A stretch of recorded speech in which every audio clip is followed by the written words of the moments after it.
actually is a big term and quite misunderstood term in the market. And at times people confuse this term in terms of definition with other, kind of related terms, like maybe feedback. So there are a lot of these pieces actually which comes together, actually forms a survey.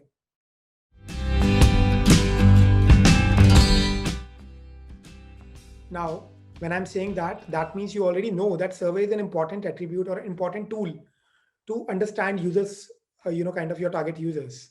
And therefore, you need to understand that what to ask, that's equally important. And how to ask is also important. Whom to ask is also important. Why are user communication important? User communication will let you validate your idea, your concept, your assumptions, your hypothesis.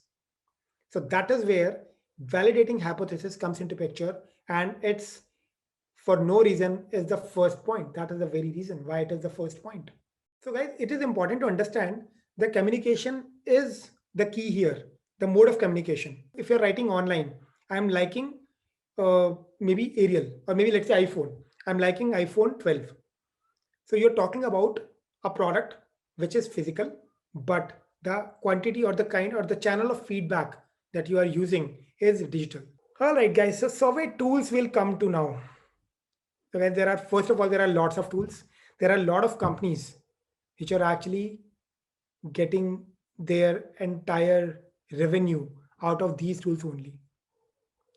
SurveyMonkey is one of the very popular player out there in the market since ages now, and they are in itself is a very big company out there, just on the basis of just for because of this product of survey.